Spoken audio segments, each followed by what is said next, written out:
राधे राधे। जय माता दी मित्रों, आज हम आपको दशा माता की पहली कथा सुनाने वाले हैं।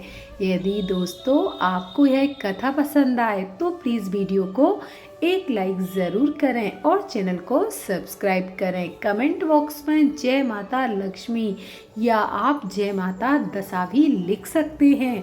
माता लक्ष्मी और माता दशा की कृपा आप सभी पर हमेशा बनी रहे।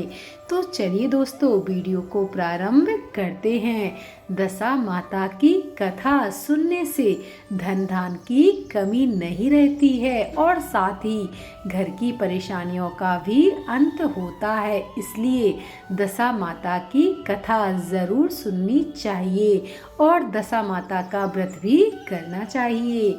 एक राजा था, उसकी 2 रानियां थीं। बड़ी रानी की कोई संतान नहीं थी और छोटी रानी के एक पुत्र था। राजा छोटी रानी और उसके पुत्र को अर्थात राजकुमार को बहुत प्यार करते थे। बड़ी रानी छोटी रानी से ईर्ष्या करने लगी थी क्योंकि छोटी रानी को एक पुत्र भी था और राजा भी उसके पुत्र से और रानी से ज़्यादा प्यार करते थे। इसलिए बड़ी रानी के मन में ईर्ष्या होने लगी थी। बड़ी रानी राजकुमार के प्राण हर लेना चाहती थी। एक दिन राजकुमार खेलता खेलता बड़ी रानी के चौक में चला गया। बड़ी रानी ने राजकुमार के गले में एक काला सांप डाल दिया।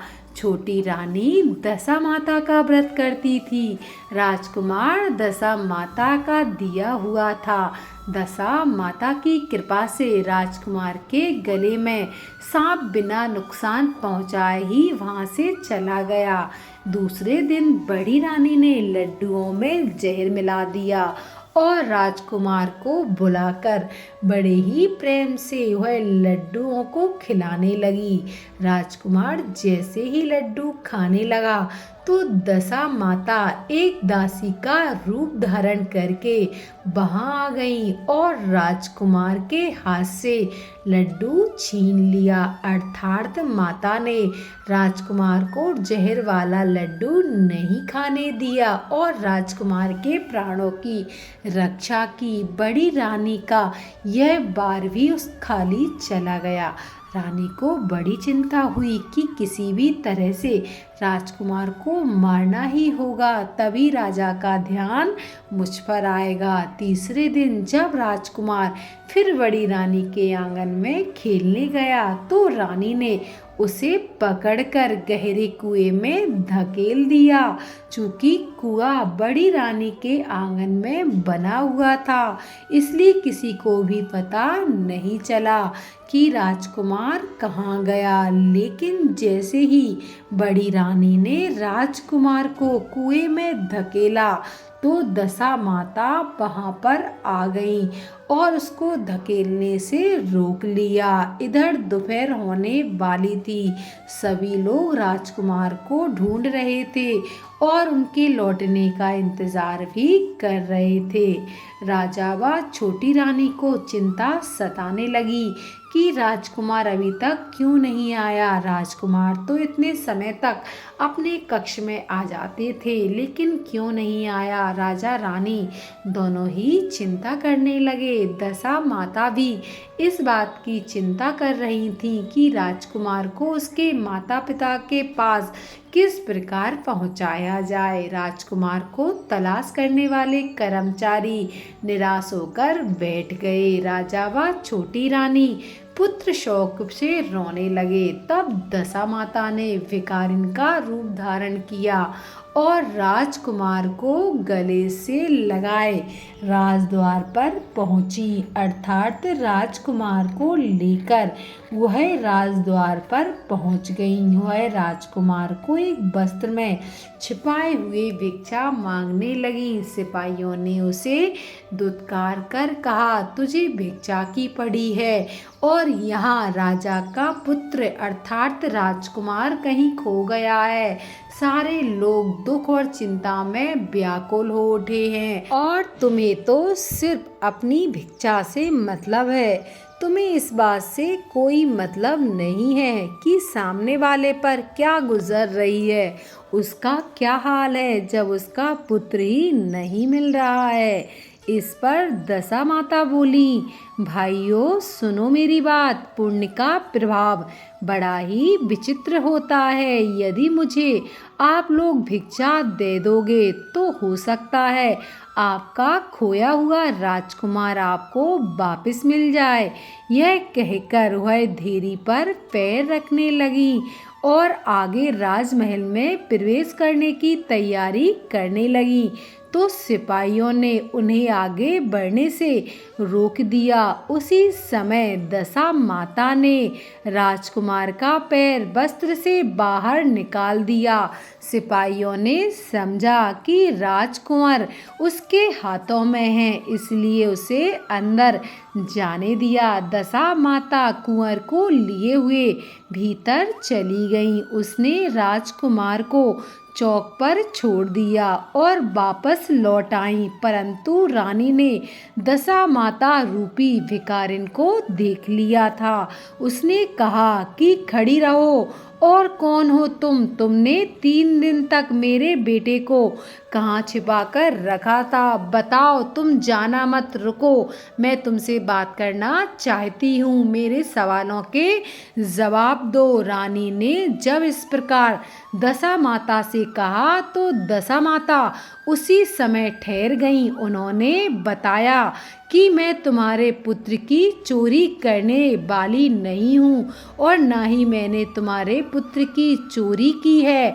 तुम मुझ पर ऐसा आरोप मत लगाओ, मैं तो तुम्हारी आराध्य देवी दशा माता हूँ। मैं तुम्हें सचेत करने आई हूँ कि बड़ी रानी तुमसे ईर्ष्या रखती है, वह तुम्हारे पुत्र के प्राण हर लेना चाहती है। वह कई बार प्रयास कर चुकी है, लेकिन वह अपने प्रयास में सफल नहीं हो पा रही है। उसने तुम्हारे पुत्र को कई बार मारने का प्रयास कर लिया है। उसने एक बार तुम्हारे पुत्र के गले में काला नाग भी डाल दिया था, जिसे मैंने ही भगाया था और तुम्हारे पुत्र के प्राणों की रक्षा की थी। दूसरी बार उसने विष के लड्डू तुम्हारे पुत्र को खिला दिए थे, जिन्हें मैंने उसके हाथों से छीन लिए थे। इस बार उसने तुम्हारे राजकुमार को अपने आंगन के कुएं में धकेल दिया था और मैंने इस बीच में ही आकर उसे रोक दिया था और तुम्हारे पुत्र के प्राणों की रक्षा की थी। इस समय मैं भिखारिन के भेष में तुम्हें सचेत करने आई हूँ। यह सुनकर छोटी रानी दशा माता के पैरों में गिरकर क्षमा याचना करने लगी। छोटी रानी माता से विनती करने लगी और बोली कि माता, मुझ पर हमेशा कृपा बनाए रखना। आपने जैसे मुझ पर कृपा की है, मुझे दर्शन दिए हैं, मैं चाहती हूँ कि आप सदैव मेरे इस महल में निवास करें। मुझसे जो सेवा पूजा आपकी होगी वह मैं करूँगी। इस पर दशा माता बोली कि मैं किसी के घर में निवास नहीं करती हूँ। जो श्रद्धा पूर्वक मेरा ध्यान स्मरण पूजा करता है, मैं उसी के हृदय में निवास करती हूँ। मैं तुम्हें साक्षात दर्शन देने आई हूँ, इसलिए तुम सुहागनों को बुलाकर उन्हें यथा विधि आदर सत्कार के साथ भोजन कराओ और नगर में ढिंडोरा पिटवा दो कि सभी लोग मेरा डोरा लें और व्रत करें। इतना कहकर दशा माता अंतर ध्यान हो गई। रानी ने अपने राज्य की सभी सौभाग्यवती स्त्रियों का निमंत्रण करवाया और उन्हें अपने घर भोजन पर बुलाया। उन स्त्रियों पर उपटन लेकर शिरोभूषण श्रृंगार कर उनकी यथाविधि सेवा कर भोजन करवाया और उन्हें शक्ति अनुसार दक्षिणा भी प्रदान करके उन्हें विदा किया।